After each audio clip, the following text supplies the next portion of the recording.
Good afternoon, everyone. Hope you all are maintaining a good immunity and keeping yourself healthy and safe during this pandemic. It's my pleasure to welcome you all to today's webinar.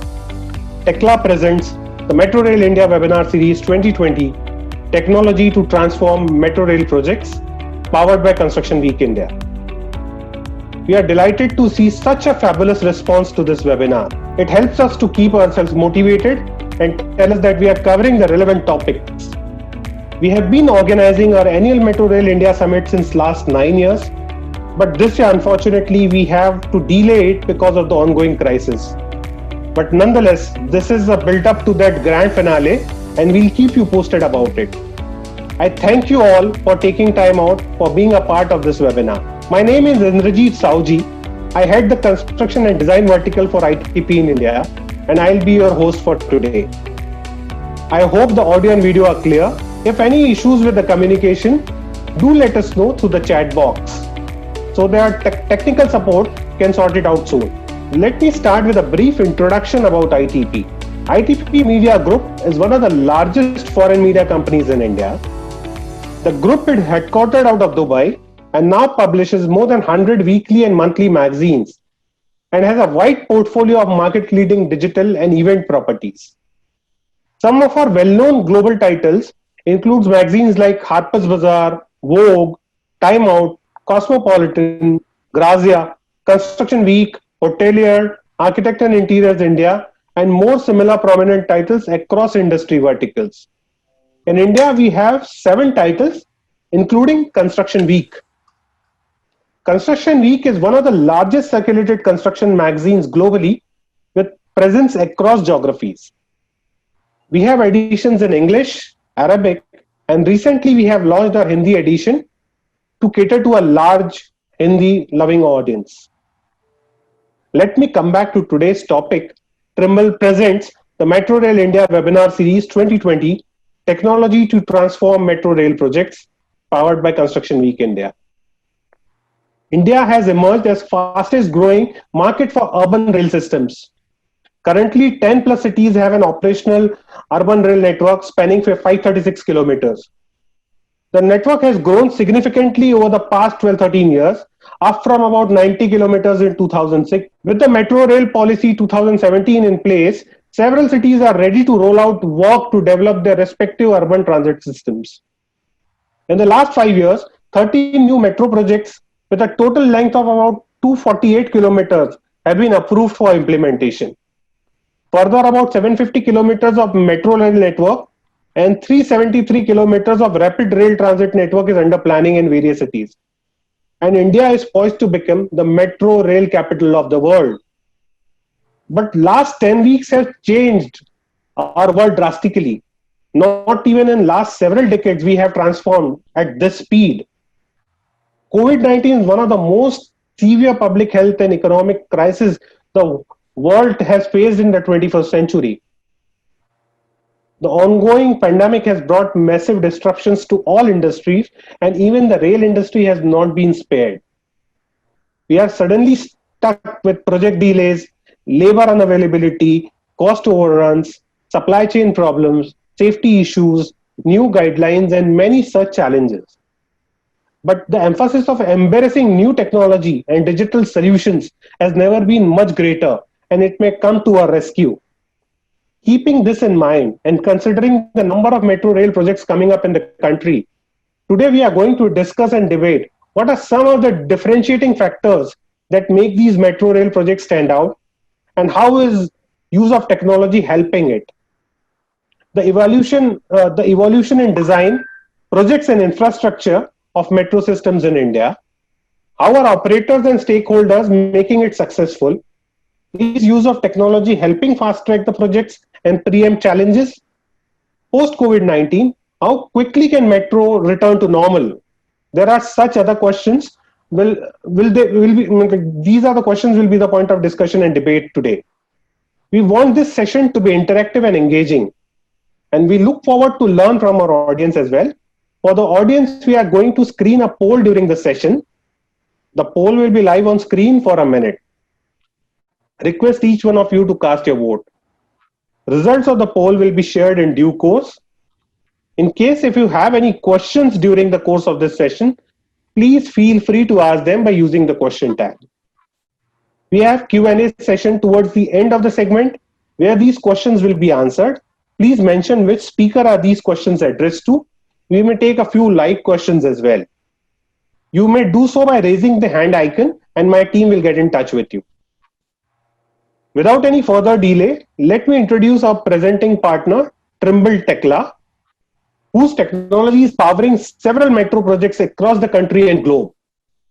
Thank you, Trimble, for partnering with us and helping us put together this forum. Today, we have with us Mr. Harsh Parikh, Regional Sales Director, Trimble Solutions for India and SAARC region. Harsh, being a veteran in his field, has almost 2 decades of experience in architectural, engineering and construction industry, with expertise in building information modeling, cloud computing, advanced surveying techniques, transportation planning, constructability, and project-based software implementations. And today he's going to enlighten us with the kind of solutions Trimble can offer in terms of technology to transform metro rail projects. Welcome, Harsh. Thank you, Indrajit, and thank you, Construction Week and IDP for having us here. And it's a privilege to be parting of such an eminent panelist and discussing a bit on how technology can transform the construction industry. I'll be walking you along with some of the differentiators we are trying to offer to the industry, and how basically the digital transformation in construction is beginning to happen. It is already in place, but I think in the present circumstances, I think it has become the need of the hour. I think it is driving and forcing this change, or probably advancing this change in the present context. So without any delay, I represent Trimble here, and construction is the focus for today. Trimble is a global solution provider in the construction segment, along with many others, but today we'll keep our focus in construction. And what technology is bringing onto the table, and especially for the metro projects today, which are significant in India and driving a whole lot of construction activities. Let me just talk about what is this new thing we are going to discuss. I'm talking about more on the digital transformation and more about on the process part. There are a lot of buzzwords on different technologies, but I think the core which Trimble as a global solution provider is trying to position is like constructible process. And that is dedicated specifically meant for the construction industry and towards the heavy civil, I would call it. What is this all about? The core foundation of the constructible process revolves around the 3 key pillars. The first and foremost is about being constructible. I'll discuss a bit about what we exactly mean by constructible. Second is how to be connected while we are making the constructible environment, and how basically this constructibility can be achieved by rich content. And please remember, when we are talking about this process, the first step towards this process is the digital. So digital is the way. So we are talking about the virtual environment to be leveraged to ensure that our delivery, our time, cost, labor, material, equipments, which are more important facets of the construction process, can be addressed in a seamless manner. So these are the 3 core pillars when we talk about constructability and constructible process. Let me walk you through what we mean by connected. So one of the essence of this whole process, we are different stakeholders. We are the owners, maybe the metro rail corporations, I would call them. They are the owners. We have contractors associated, and we have a lot of engineering design companies associated in this whole process. The question is, like, everybody has their own processes. Everybody has their own mechanisms to maintain their data, to maintain their workflows. But when there is a collaboration required, or like how basically you transfer the information from one stakeholder to another stakeholder, or maybe one phase of the project to another phase of the project, there is always the level of difficulties we find. We are trying, and we have these mechanisms in place where I think these silos can be completely eliminated, and the project schedule can be more on budgets, on the overall scope, on the overall quality, and with the safety guidelines can be achieved. So connected means different stakeholders and different phases of the project, and not only in terms of the virtual environment. When you're talking about construction, it is all about the virtual simulation linked with your machineries and equipment, and see the real progress of the overall project. The three key pillars which I talked about, let me just brief. What is constructible? I think everybody heard about BIM. BIM is the big buzzword like everybody thinks about, but we are going a step forward, and we are talking that the BIM is not the only solution. I think a further element needs to be added. We call constructible BIM. What is constructible BIM? We are talking as built. So what is going to be constructed, that needs to be created in a virtual environment. And the picture you see exactly like this has come out from the virtual model, and during the phase of construction, this is needed. And this as-built model becomes the single source of truth of every information. And whatever is needed basically comes out as a byproduct of it. And that's precisely constructability means. Like, a lot of time we omit these construction, and we focus our design limiting only up to the engineering phase. But like, let us extend to the last milestone, what a construction or site engineer required to execute that project. And the drawing becomes the byproduct of it. This is the first level of being virtual site. So I'll just give you what we exactly mean by it, and this is the real stuff that you are trying to get your documentation out from a real virtual model. And you see how precise these things come, so there is no doubt for any error, and that's what the constructible BIM means. So the synopsis of it, we are talking about the wholesome virtual environment with every precise detail available what is going to be built. What about content? One of the basic difficulties in creating these virtual environments or virtual models or virtual design, that the content building is very difficult. We are having our platforms where we have millions of content library available of various vendors, which allows you to ensure that we have the data-rich models to be utilized. So this is one example probably you'll see, especially the services require a lot of content information.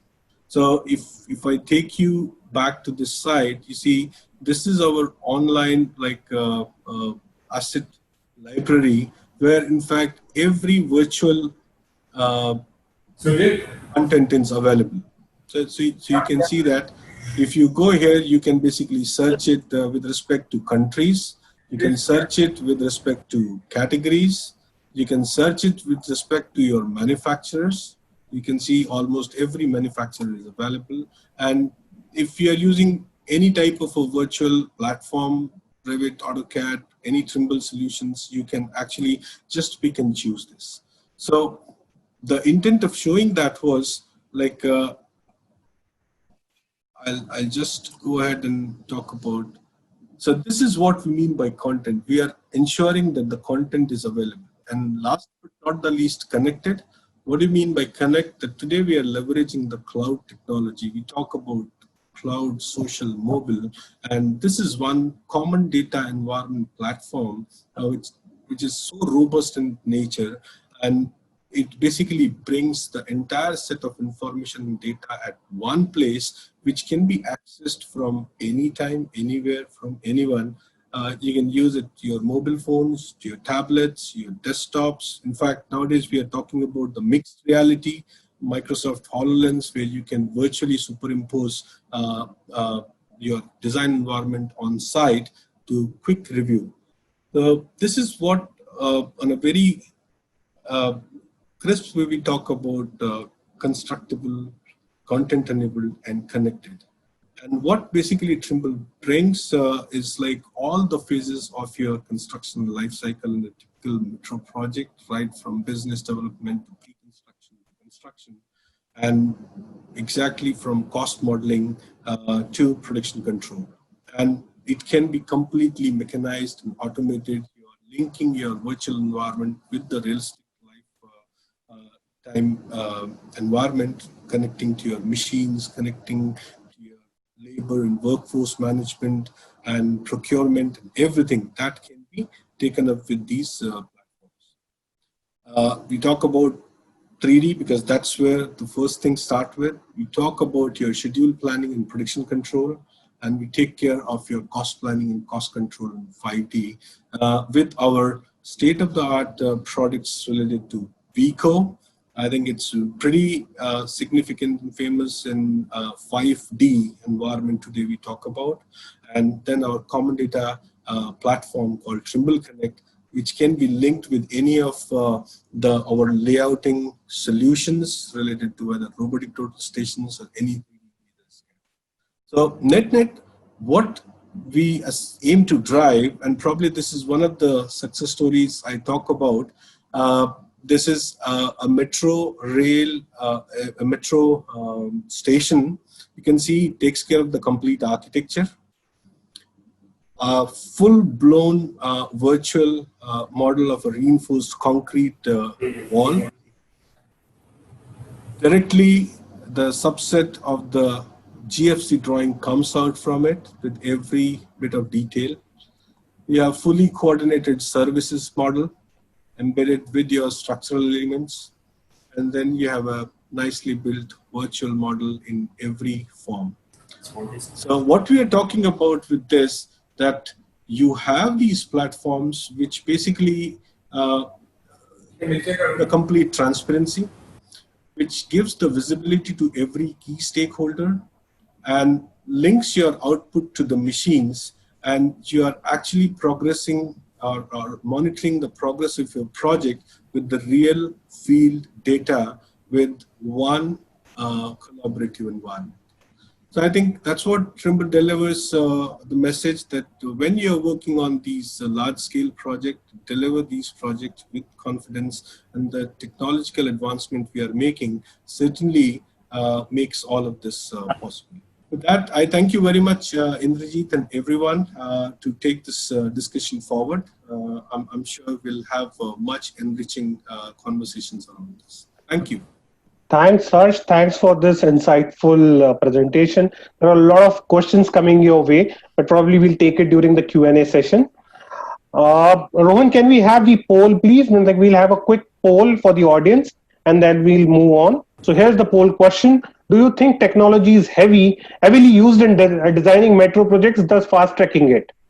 So everyone can vote for, like even the panelists can vote for this, and we can quickly see the poll results. I'm joined by my colleagues Jayashree Mendes, Editor Construction Week, and Vibhor Srivastava, Group Publishing Director, ITP Media India. Hi, good evening everybody. Rohan, can we quickly have the results? So here we go, 85% believe that yes, technology plays a major role. Yeah, with this, over to you, Jayashree. Thank you, Indrajit. We have a veteran from the metro industry, Mr. Elias George, partner and head, Infrastructure, Government and Healthcare, KPMG India, who will tell us his thoughts on the challenges that Metro Rail faces and what can be done to make Metro Rail fast track. Thank you. Mr. George, all yours. Good to see such a distinguished panel, lot of the movers and shakers of the metro universe in the country. I see some old friends in the panel. So hello, Tyagi Saab and the rest of you. I left the metro universe about 3 years ago, so my knowledge is a little dated. But I just want to take you through, just to refresh your memory about the way this whole picture is going in the last couple of years. We all know that we started this metro phase in this country with Calcutta and Delhi a couple of years back. DMRC was a kind of founder and originator of the metro construction, expansion in the country. They've been sort of advising other metros, including Kochi Metro, where I was MD for a while. Things have come a long way after that. Every tier two city in this country is now aspiring for a metro, whether it's a chief minister or a mayor. Their request to the Ministry of Urban Development is to go and get a metro for them. It's a new toy that everybody wants. A couple of thoughts here from collective experience over the last couple of years we need to be mindful of. Metros are very, very costly affairs. And out of the 200 odd metros, the last saw about 230 or something, only about 10 or 12 make profits. Still, everybody in the world, every city worth its name wants a metro rail or an MRTS system. Why? Because basically the benefit of a metro cannot be measured by the balance sheet of the metro company, but by the kind of economic benefits it brings to the city government, to the quality of life of the people living there, investment possibilities. The whole brand equity of a city goes up once a metro comes. It's become a much safer place for people, for women to travel at night. The whole rainbow of benefits accrues to a city once a metro comes. So the basic question we've been dealing with in India is, how do you convert this metro? Many cities which have done metros are now struggling with the question of financial sustainability. How do you make it sustainable is one question. How do you capitalize on the benefits that the metro brings to make the whole project itself a long term? We've been talking so much about leveraging land for the metro, transit-oriented development. It's not really worked out so well. It's done well in bits and pieces. DMRC has done it in a big way with large parcels of land. They have provided some buoyancy to the metro rail projects, but that's just not enough. You really have to do a lot of imaginative thinking around advertising, leveraging land, using the property tax benefits that the city accrues around the metro stations. And one of the problems here is that the metro administration and the city administration often don't see eye to eye. That is a challenge at an institutional and policy level in this country.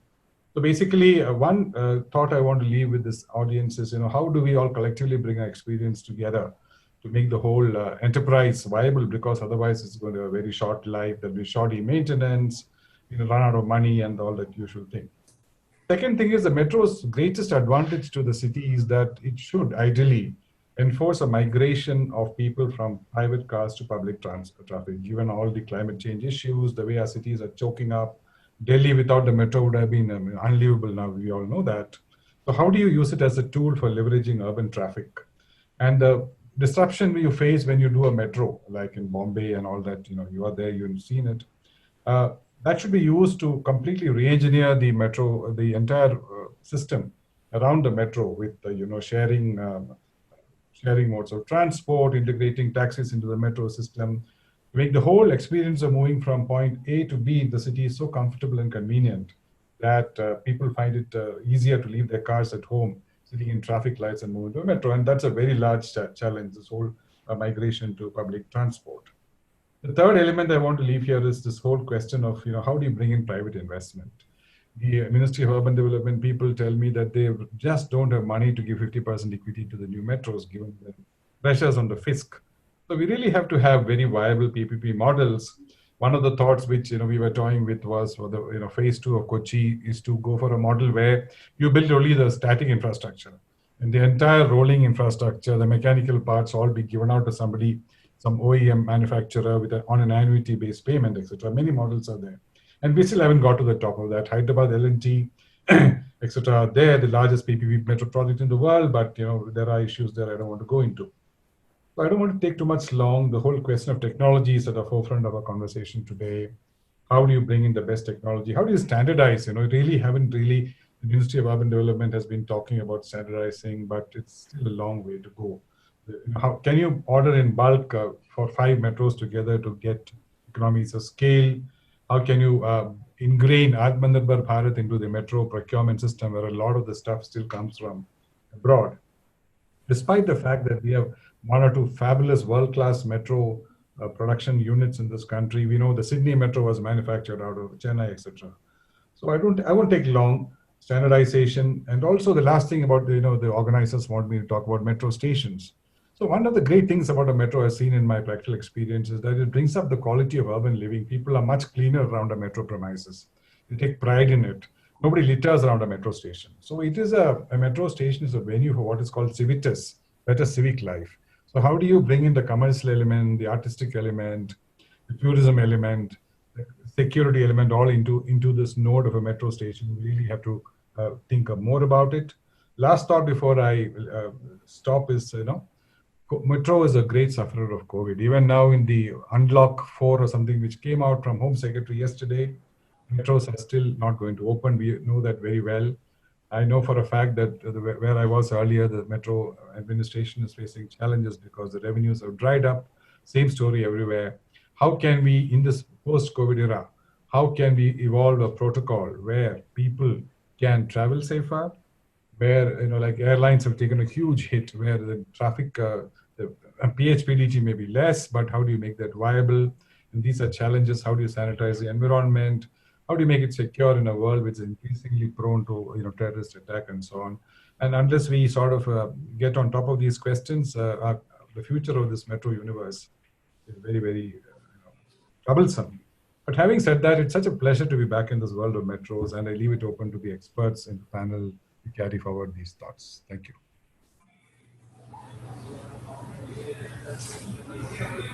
Thank you. Thank you so much, Mr. George. Thank you. We now come to the final leg of our webinar, and which is a panel discussion.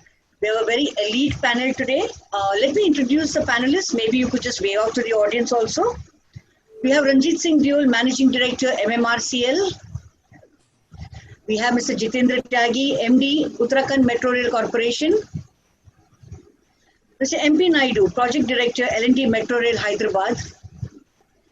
Raghavendra Pandey, Chief General Manager, Planning and Design, Gujarat Metro Rail. Santosh Rai, Head Business Development, Hindustan Construction Company. And of course, we have Mr. Harsh Parekh, Regional Sales Director, India and SAARC, Trimble Solutions India. Thank you. Mr. Elhaz George will be moderating this panel. Mr. George, all yours. Let me start with the Managing Director of the MMRC, one of the largest metro systems, the most impactful in the country. So what are your thoughts around some of these themes which are laid out, and how are you facing these challenges? You are in the thick of construction. You've done a great job, in the city. How do you see this whole metro world evolving, especially in the post-COVID era? Yeah. Hi, good evening. Am I audible? Yes, you are. Yeah. Hi, good evening. I could not listen to the first part of the presentation because of the it was not working on my iPad, so I have come on now some other system.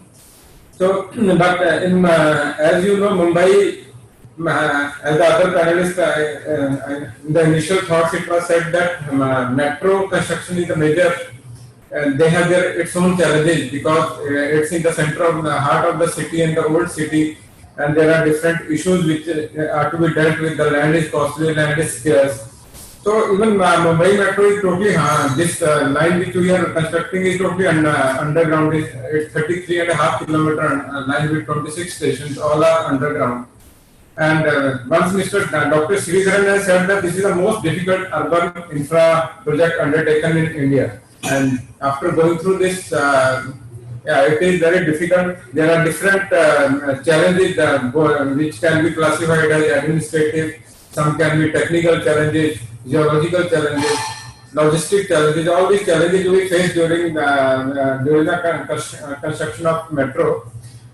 Like in every city, you can say that being in the heart of the city, you have lots of places where the stations have to be made. You have to rehabilitate the people. You have to acquire the land, and then in the coastal area, the mangroves permission, the eco-sensitive zone permission, and everyone knows about the tree cutting issue which has cropped up in the depot area. And as far as technical, about the technical challenges, if I can say that most of our tunnel and some of the stations are under the high-rise buildings. Even if they are not high-rise, if they are in the older city, they are under the heritage buildings. So you are about 7 stations are being constructed using NATM technology by manually creating the cavity under the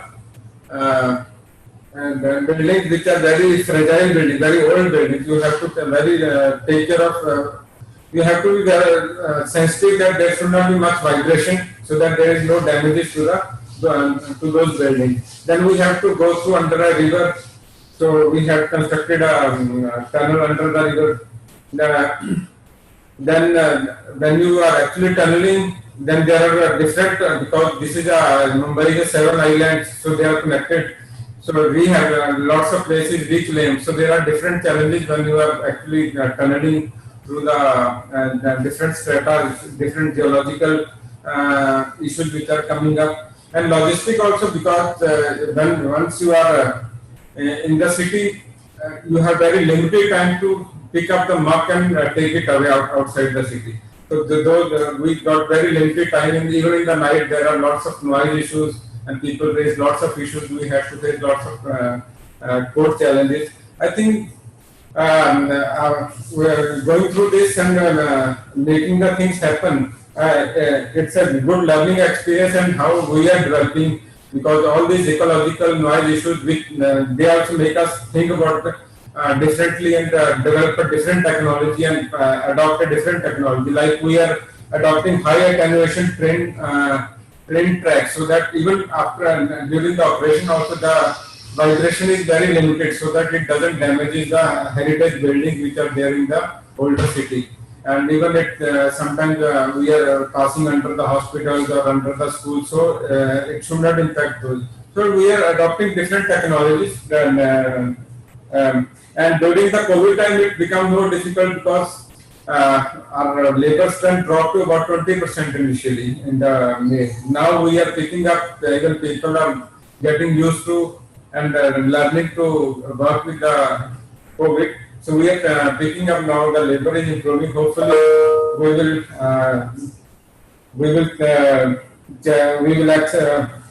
I think this challenge also will be taken care of, and we will be able to move ahead. But there will be some delays, but we should be able to catch up a lot during the next few months. Thank you. Thank you, Mr. Deol. Mr. Tyagi, you're an old veteran of the metro universe. You've been there in all the major challenges of DMRC. You've also helped out other metros like Kochi. I've had the privilege of working very closely with you.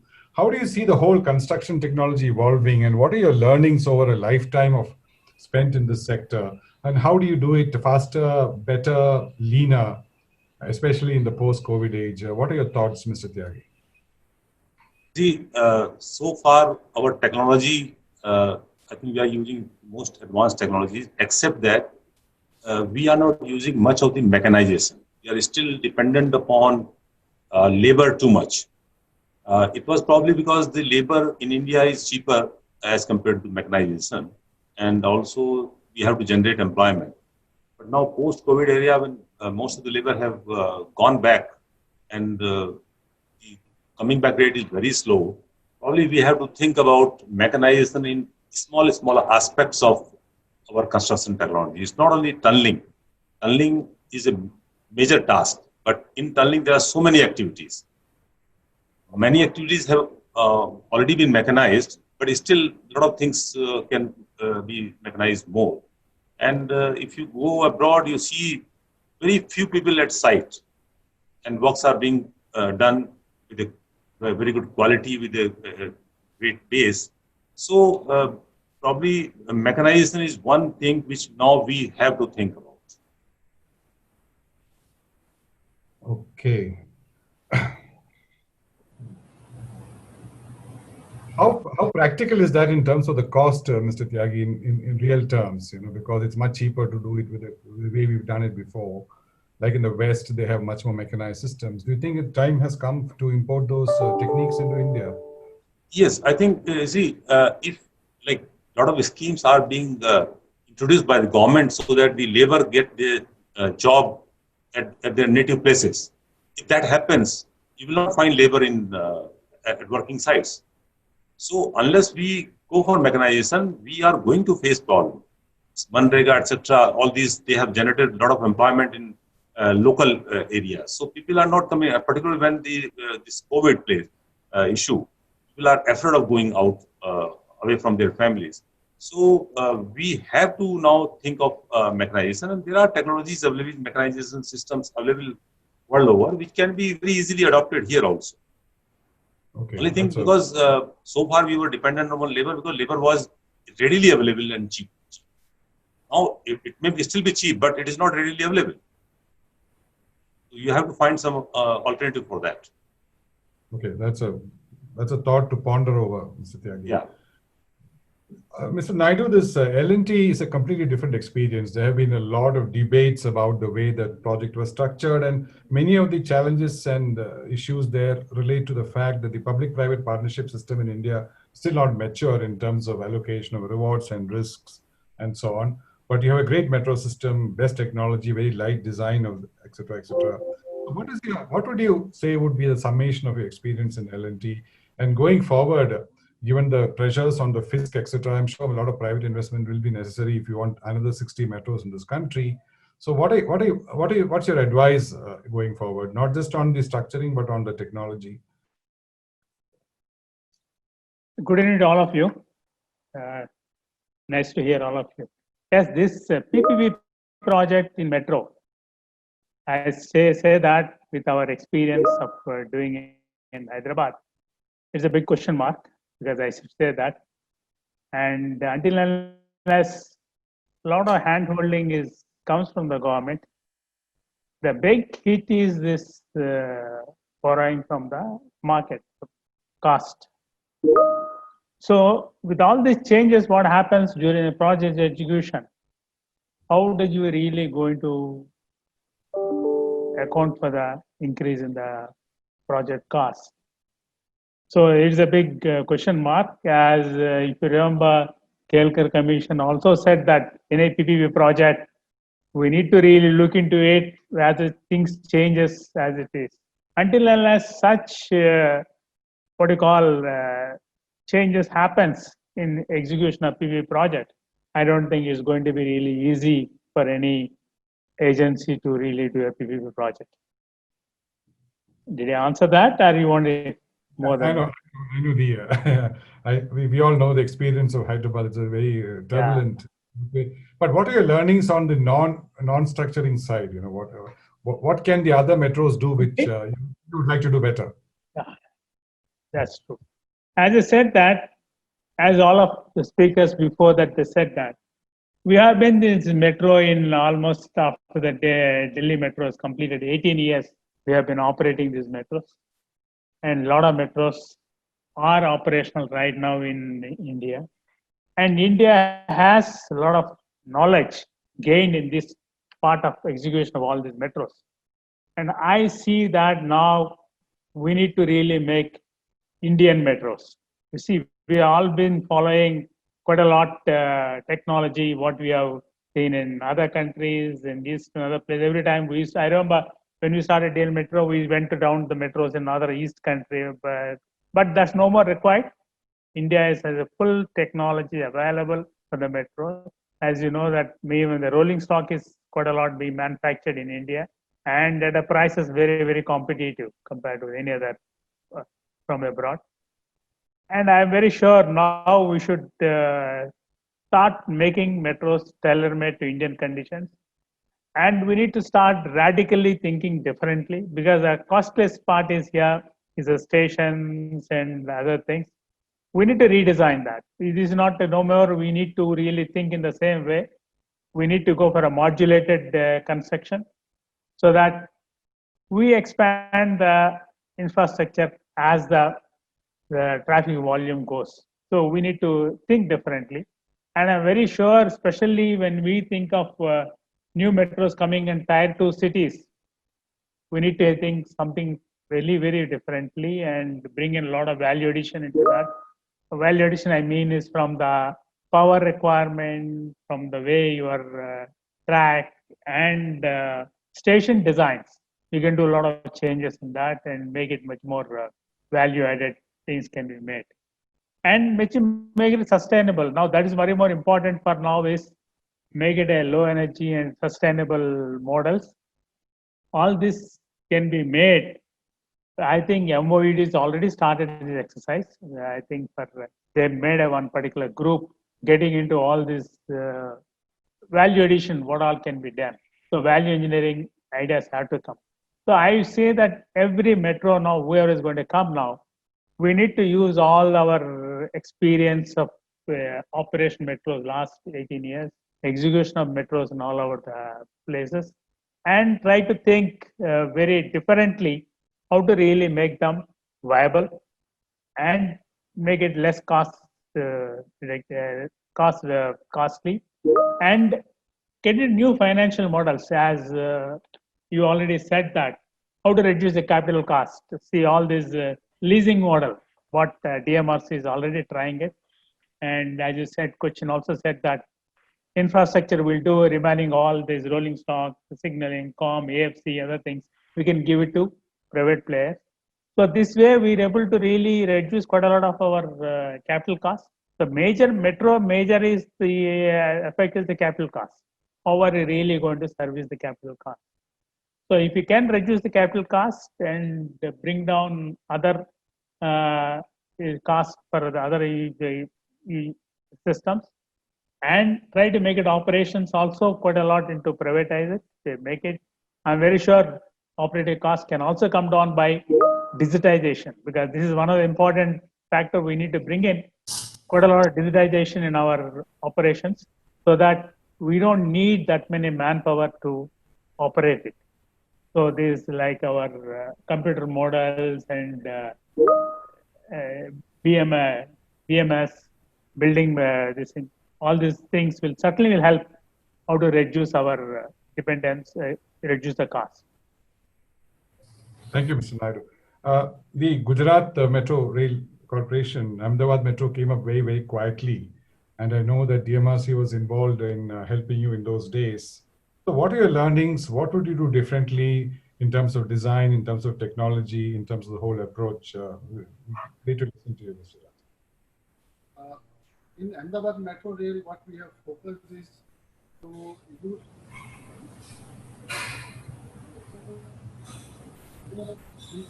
technology. Plus technology.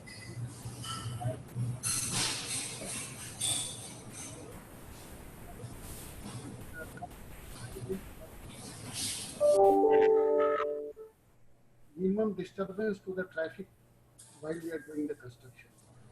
And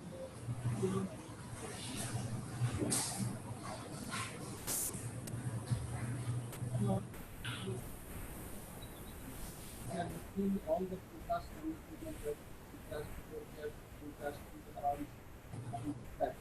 and we are the disturbance to the traffic.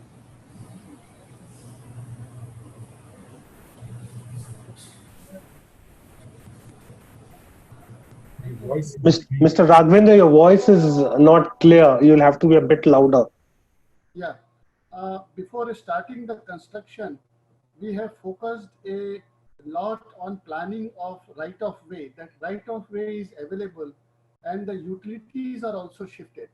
And when the contractor comes for construction, the land is available particularly for stations and the entry exit of stations, and the construction, the movement of the cranes, the movement of the trailers, all these are planned before we started the construction. And we have shifted lot many utilities that were as old as 50 years, 60 years, and we have done the construction very smoothly going on now. So, Mr. Nati, how do you see the post-COVID challenges for Ahmedabad Metro? Have you strategized about it? Because suddenly there is a hiatus, the traffic forecast may be different. What are your thoughts on that? See, we started, we took all the safety precautions, and all the facilities were provided to the laborers and workmen. and we had done the COVID testing for all the laborers, and we have maintained all the hygienic conditions. And though the work has suffered a little during some small period, but now the construction is started with full force. Okay. So I'm very mindful of time. Mr. Parikh, you've been listening to all the top metro practitioners in the country across the geography of India. So coming from where you are from this technology firm, what are your thoughts and how do you bring in the best of technology to improve the entire construction, operations, maintenance, the whole intelligent metro? How do you build an intelligent metro, especially with now, a lot of thoughts there regarding implanting IoT devices for preventive maintenance in the rolling stock and the fixed infrastructure. What are the new areas we should think about in the metro universe in this country? Long question, and I need to be really crisp when you're saying that. Okay, so probably everybody who is here, I think they are much more experienced, and probably I can just give my piece of experience which I've faced. Well, what happens? So I think everybody talked about the first thing called time and cost overrun on these projects. I just want to enlighten one fact that in each of these projects, I still feel the biggest problem today is the RFIs. And I think more the number of RFIs, I think more the delays or cost overrun we'll see, it's basically the request for information. And that happens primarily because of lack of information available between the multiple stakeholders. That's what I highlighted in the beginning. I think that is the first thing which probably all of us need to do, or probably is there any authority or maybe the owner's level at the metro, you need to be very clear that the transparency needs to be brought in every stakeholders. And that is where the first step, you can basically reduce the RFIs. And the moment you reduce the RFIs by any mechanism, I think that definitely it will progress well.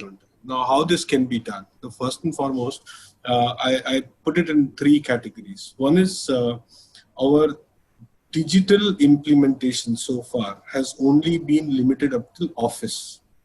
And we call that as a design team. And I think the benefit of that design is not being able to reach out to the site level, especially the construction engineer, because the information what has been created in the digital world is not meant for the site engineers or people who are actually constructing. So ultimately the contractor needs to rebuild and they need to go back with their old mechanism. And that's where the big mismatch and whatever we have done in the beginning in design, we are not able to adhere to that.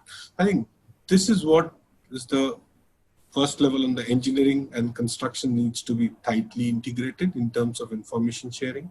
Second thing, on the labor, material and equipment, we need to have the system in place where I think virtually we should be able to simulate that if I make this much of a workforce in this site or probably at this particular activity, how is it going to impact my cost? And depending upon different situations, like where my equipment should be, where my workforce should be, how much material is lying where, I think the optimal use of resources can be virtually simulated before you actually start construction. That will bring like a lot of transparencies in the overall processes. Apart from that, I would call there are multiple solutions in terms of scanning technologies, in terms of workforce management, where the IoT devices can be utilized to track and monitor how our workforce is doing. Last but not the least, the machines, operations, how the machines are operating, what is the efficiency, what is the time of operation, are they optimally utilized or not. For that, these IoT devices can be put in and we can leverage the system so the real data can be monitored to find out what is the operational efficiency in each of these fields. I think every metro owner is going to see a lot of benefits by putting these things in place rather than having silos of standardization for different people and different measurements. So I think the real data is the essence. And when we are talking about big data or like artificial intelligence or machine learning, what if all those things can be put together to ensure that the transparency is there and the operational efficiencies can be achieved. All great points, Mr. Parikh. Very mindful of time again. Would any of the panelists want to react to any of the points made or have any other observations before we lay it open to Q&A? Yeah. See, what Mr. Parikh has said is very right. But at various stages, such systems have been tried, but we could not get success. What I could foresee or I could analyze, the reason is that ultimately the person who is to use these systems at site is not that literate still. You see, our construction industry is still surviving based on learning from each other. We don't have any trained or certified barbenders or any skilled labor or skilled persons. We don't have any trained or qualified persons. They learn by working with a mason, they become mason after months or few. So unless we have proper training and proper qualification at every level, all such systems will remain in office only. Because there is resistance at site level, because they do not understand it and they don't want to waste their time in learning these things rather than they want to do productive or what they feel productive, that they can work at site and earn some money. So either we have some system that without a particular qualification, without a particular certificate, people are not allowed. And that is valid not only for skilled labor. See, even for engineers, we don't have any certification system. Person who has done Bachelor of Engineering, whether he has any experience or not, he can work at inside. If he does some mistake in one private company, he can leave job and join some other company. There is no system of any like we have got these professional engineers. If you do something, your doctors, your architects here, even in India, we have a system of certification. If an architect does some serious mistake, his or her license can be cancelled. Doctor's license can be cancelled. But as far as engineers are concerned, they can go scot-free from one company to other. And in the time of crisis, when the crisis of metro experienced people, the other company is ready to take him at higher salary. So instead of some punishment, he gets award. So we have probably government has to think in these lines that we have to now introduce a system of this PE system for engineers and also some certificate system for each and every level of worker other than the unskilled. Unskilled, okay, we can still manage, but at least for skilled labor, there should be some. We have lots of ITIs, but all ITIs person, they want to work in a white collar job. They don't want to come to civil construction sites. We have to probably address this issue before we can implement such sophisticated systems like BIM and etc. And we can take real advantage. Can I just add it, Mr. George? Yeah. Hello? Yeah, please go on. I think I agree with Mr. Jackie quite a lot, but this COVID is making everybody to sit back and think what to do differently. Yes, we have a problem of the labor, we have the problem of engineers, but what is the alternative now? Because this is a big question, what we are also, L&T is looked into it. And we found that, see, the one more problem, what is happening is the manpower cost, what used to be, let's say, 10, 15 years back around 10 to 12%, now it is going to 25%. So, you don't have another alternative but get into mechanized ways and doing it with the virtual and augmented model BIM. If a project of, let's say, more than 100 crores or 200 crores, if you don't implement BIM, and I'm very sure you don't have a proper controls, and the way project is going, you will not be able to monitor it. And this is becoming a statutory requirement with all international companies like the World Bank and JICA and all. They're going to insist down onwards that every project of value beyond this, you need to have a BIM model. As you know, as already Mr. Parikh has said, that BIM 1, 2, 3, 4, 5, 6 is even going up to 7. How are you going to maintain the facility management? Use that. So that is going to be future. So for all my young engineers who is going to come into construction field, I say that BIM is the one which we need to know that, and we need to have a digital model. All these days we think civil engineering is not more of virtual brick and mortar, but that's not going to be. Now people have to think of doing it more of precasting, modulated. All this will permit only by when you use a virtual and BIM model. Thank you. Yeah, Mr. George, Santosh Rai from HCC here. That's right. Yeah, what I would like to say is technology, what we are talking about here is technology which can enhance the metro rail, as an ecosystem. So my feeling is, first of all, technology has to be an enabler in whatever we are doing. There are many other things which we need to do in order to implement the technology correctly. For example, if we are trying to do a very long viaduct and you are asking the contractor to bring down his launching truss every 1 kilometer because the viaduct cannot run through the station, it's not a good use of technology. Now, when we want to implement technologies of a mass scale, I think we need to start right at the DPR stage itself. That which way I'm going to plan this project in a proper fashion, that I will be able to implement technologies. Let me also cite another example. If we are doing underground tunneling, I believe in every tunneling, every metro client is asking you, you should bring the machine like this, take it out here, bring it down here. Such things should be left to the choice of the people who can handle this technology the best. You allow the person doing the job maybe to drive through the whole thing. Then maybe I can give you a better, efficient output on my TBM machines, which are highly technology driven machines by themselves.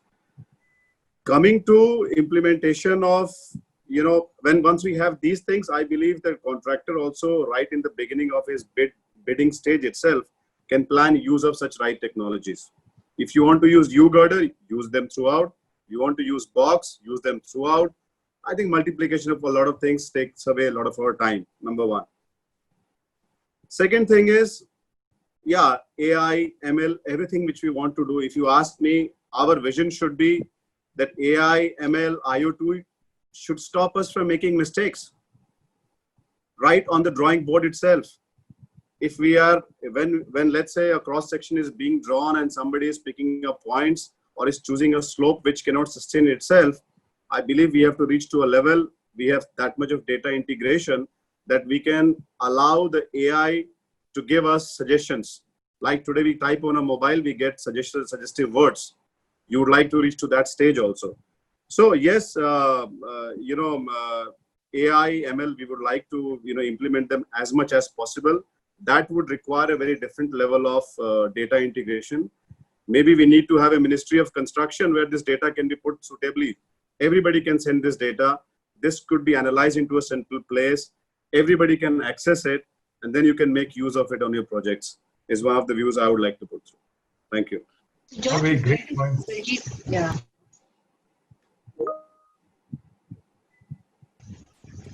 Mr. George, you'd like to ask the next question to Daljit Singh. I think he has something to say.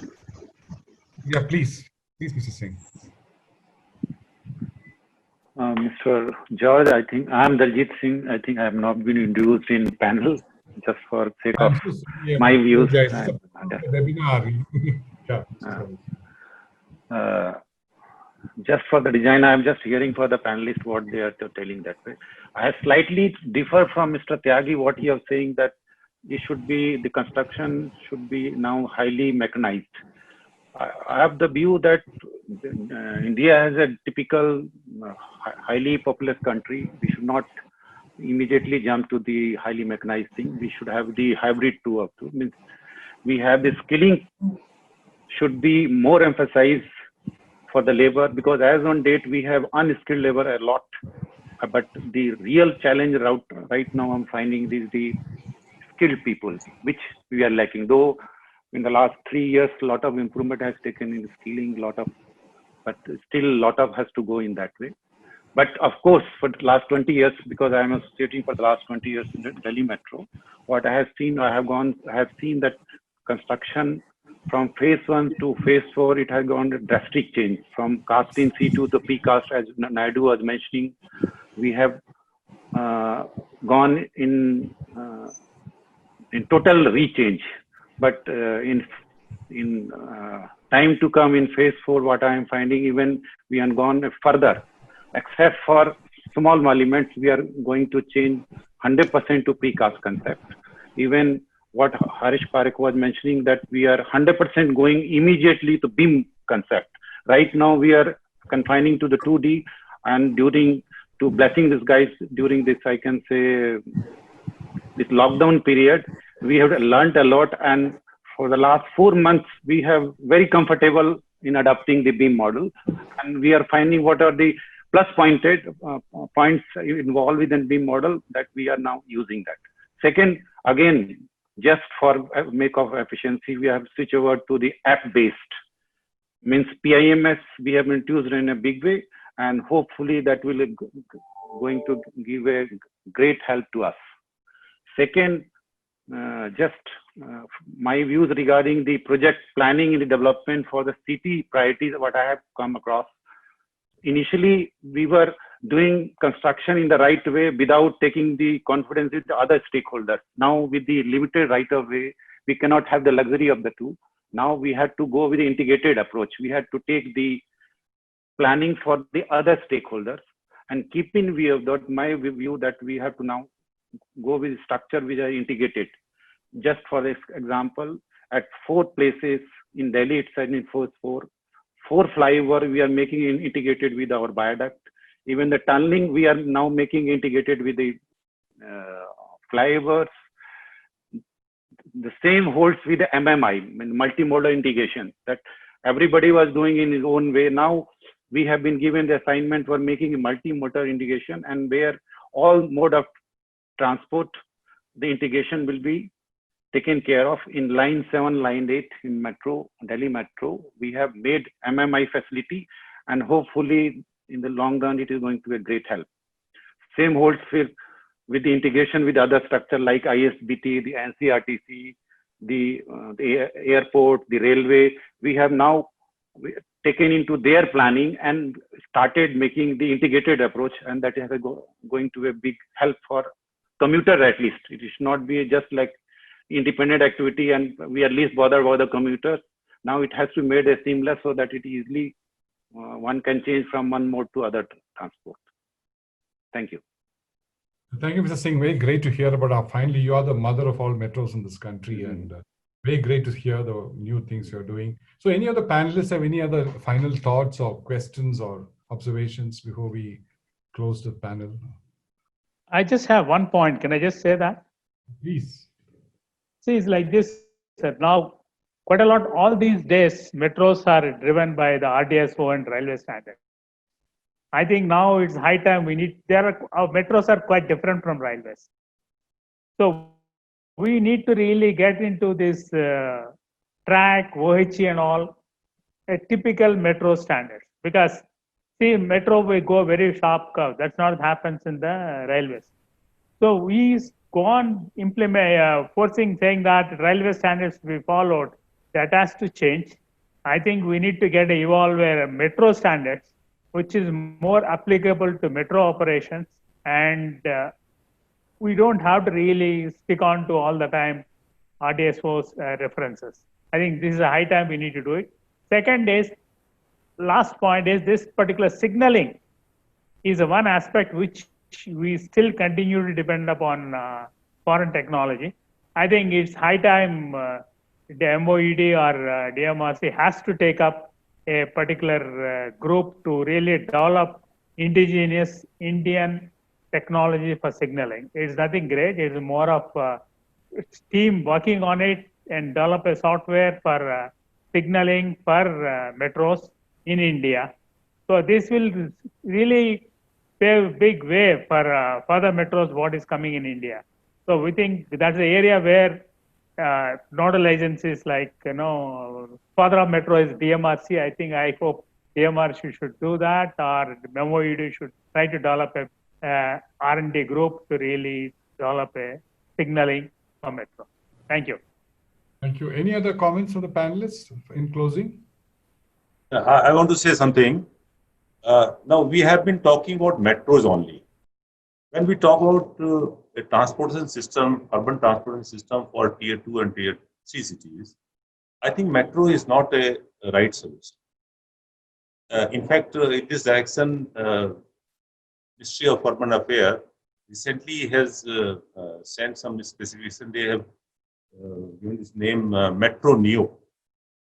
Earlier, one specification was for Metro Light, which was nothing but the LRT. Slight changes, so that name was given Metro Light.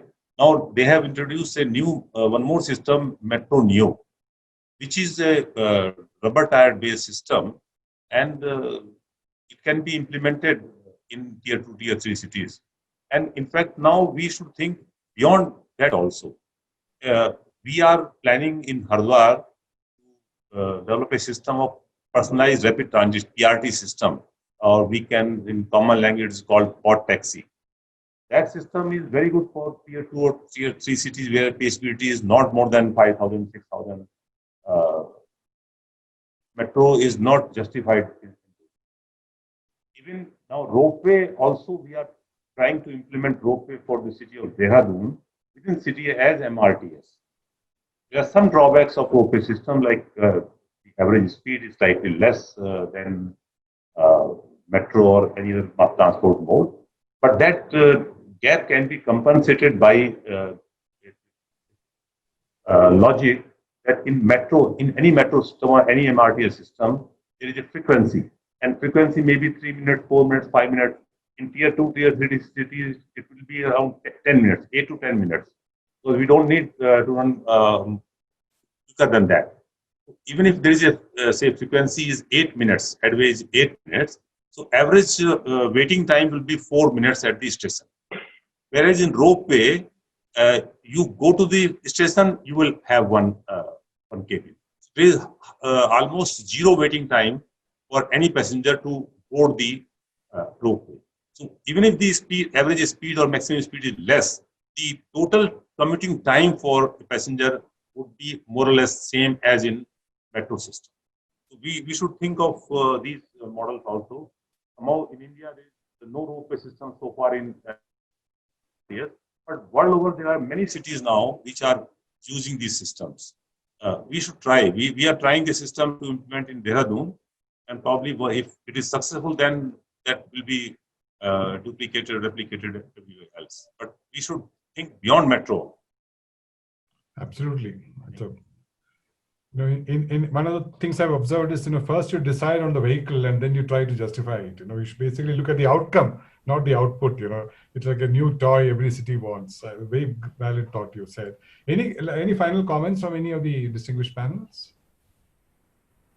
If not, I would like to say one more thing about the standardization. Yeah. I think Daljit Singh wants to say something.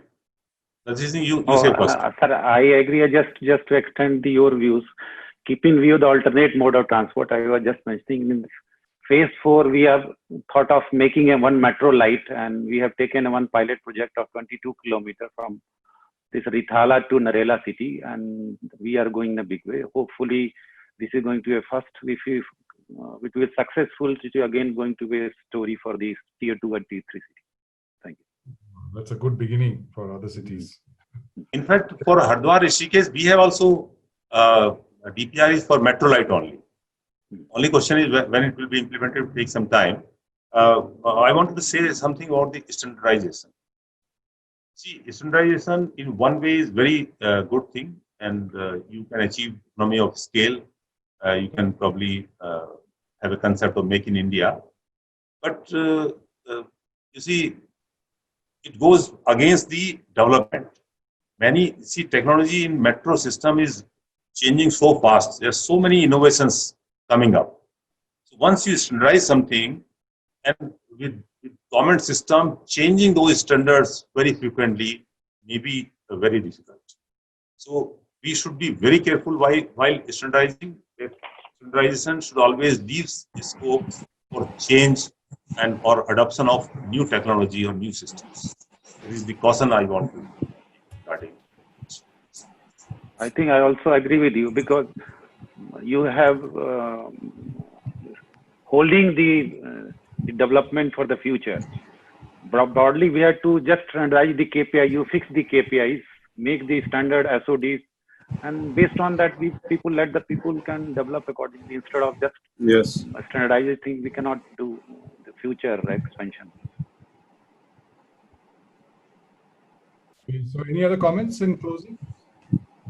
So I agree with Mr. Tyagi. I think, sir, the only one point which we are trying to make as a contractor is, for example, when we want to use a certain technology, it also needs certain scale. For example, if I'm making a small house, I can't try to put mechanization, which I'll need to make a tall building. So in the same reference, say we are making a 30-kilometer long viaduct. Many times we are asked that, at station, there are different designs to be followed. One of the practice which can be adopted, we allow the viaduct to run through and then we envelop the station around it, like it has been done in Dubai Metro, if you see. And the product is also very beautiful, which has come out. So what happens by this, we are encouraged that, we can use maximum amount of mechanization which is possible to deliver a high quality product in a good amount of time also. Not only that, sir, it will also lead to a cost saving. Similarly, for underground metro, if you see, I think it is the most dangerous thing that we want our TBMs to be standing. As long as it is moving, it is going ahead, I believe safety-wise also it is very, very good for us. But when, for example, if you look at the underground construction, many times the TBMs are coming and standing next to the station for 2 to 3 months for the want of station bottom to be reached or some other things. As a standard, we may allow them to bore through and pass, and then, we can do the station building later on.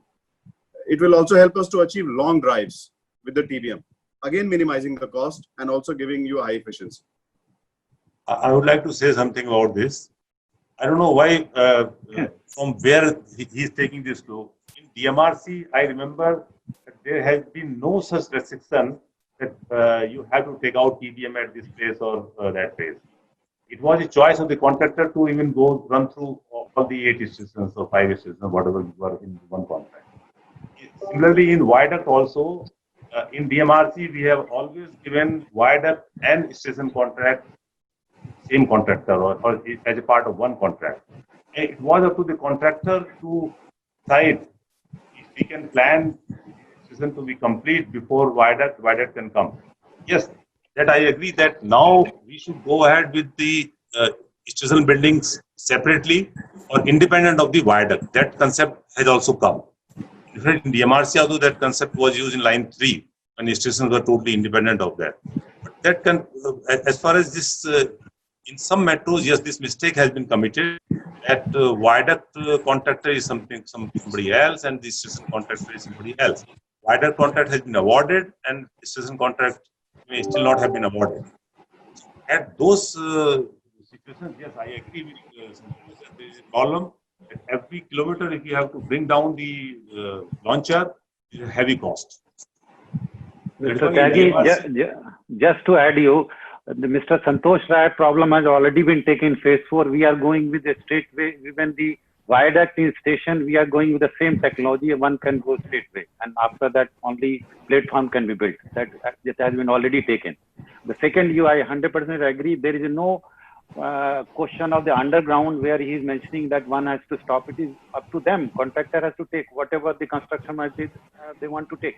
It is a design build for station and tunnel both. He has to technically tell which way it suits him. I don't know the other BOQ based other part of the metro they must be doing, but at least this concept what 100% agree and we are following that. Thank you, sir. Thank you. Well noted.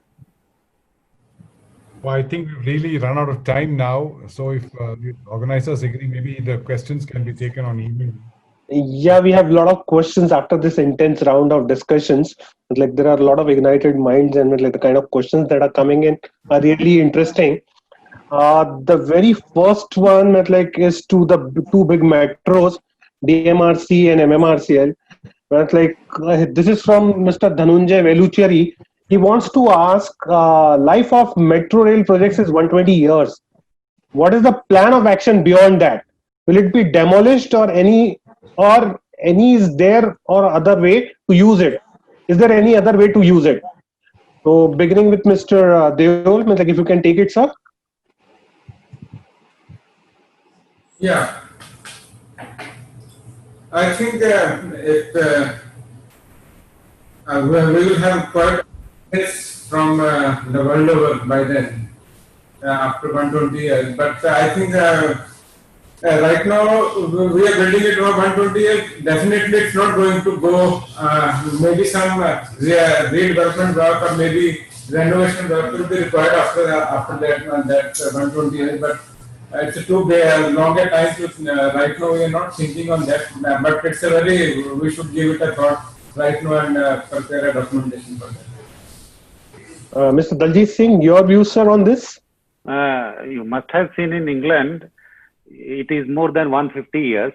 And what he's saying, the design life, do you think after 100 years, the technology is going to be same? A lot of improvement is going to take place in that. We can have the parallel activity, we can make the multiple crisscrossing each and every, and even the existing can be strengthened and you can go beyond the design life of that.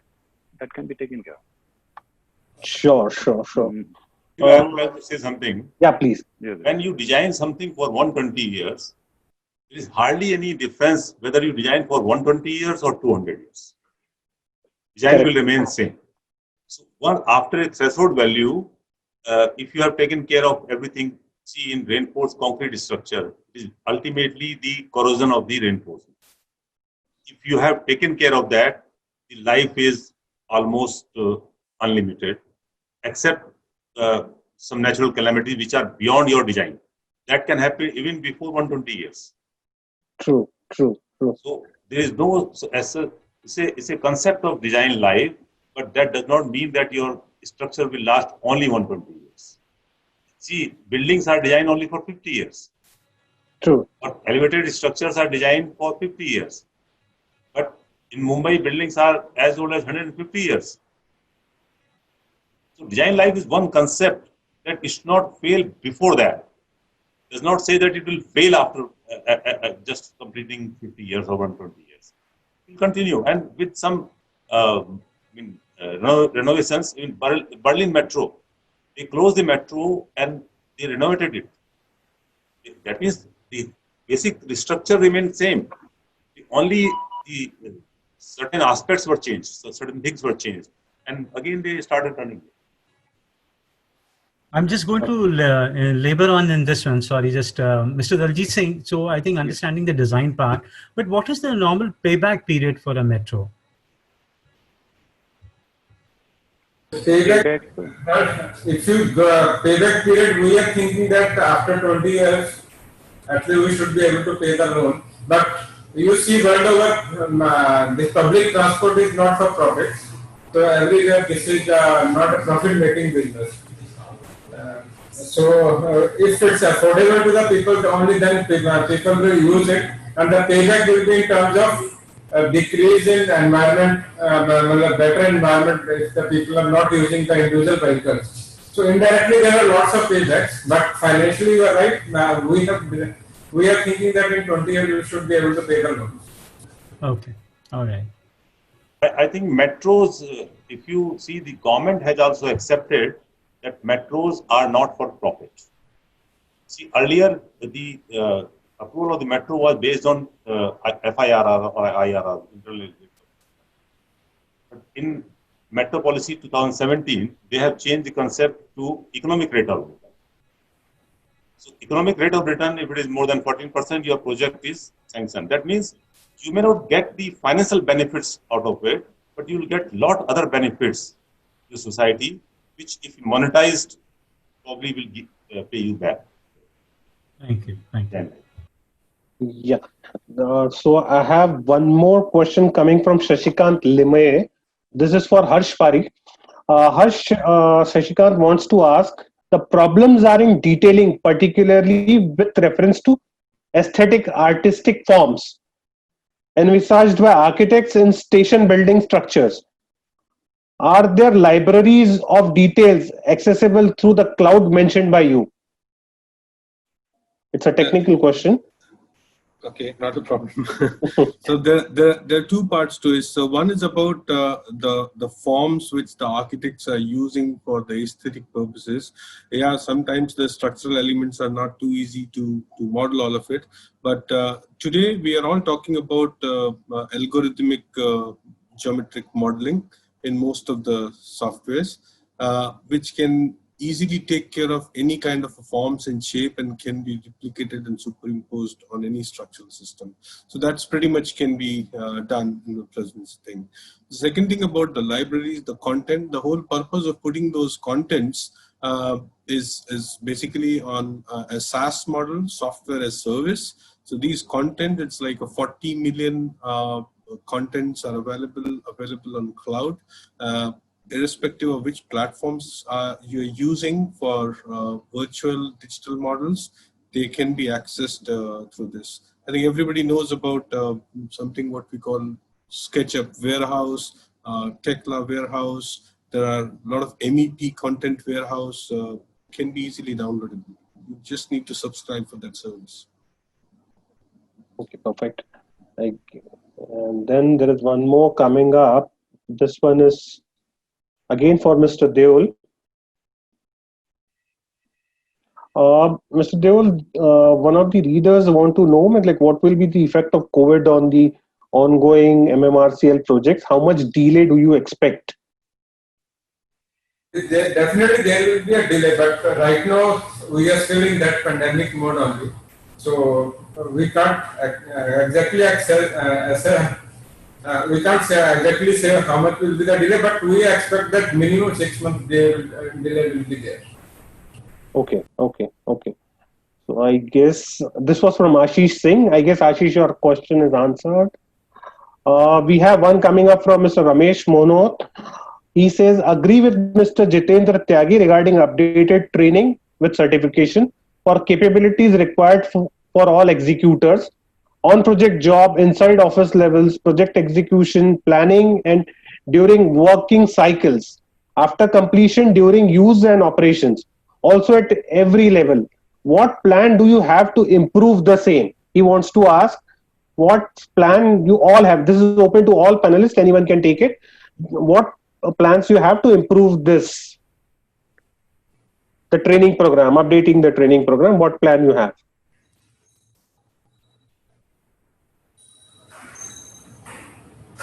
Mr. Tyagi? Yes. You see, I will appreciate L&T has done a lot of work in this field. They have opened many such institutions where they are doing this skilling of skilled workforce. As far as training for the engineers is concerned, actually engineers training is given on site in most of the cases. I told the problem in case of engineer that they should have we should have a system of having a certificate or a license kind of thing like professional engineer. So, and there should be some body, and this kind of task can be done by the at government level. Unless government implements it, they form a body like you have medical association, you have architectural association, where they have this authority to give license and to cancel license. Advocates also have this system. So that has to be done at the government level. And for at our level, what we are thinking of doing that in our tenders, we would like to put this condition. We cannot have 100%. But what it's my personal view that we will be putting a condition that minimum 20% skilled force should be from IT. So at least there will be a beginning. Some people will start getting job and they will start employed here. and after that, slowly things will put, because if we put it 100%, all contractors will have resistance, and rightly so, because they will not be able to find so many people for ITI. As I told that ITI people also feel they are engineers, they want to do a white collar job. They don't want to come to the civil engineering construction side. But I think 10%, 20%, if every metro company starts putting this clause, contractors also will also slowly find such people, and probably we will have a big need. Thank you, Mr. Tyagi. This is for Mr. George. Dr. Pradeep Desai wants to ask this question, Mr. George. He wants to know what is the cost benefit of Metro Light? How many % cheaper than normal metro systems? I think people like Mr. Tyagi and MMRC and MD would be better qualified to answer. You don't have a one-shot answer to that.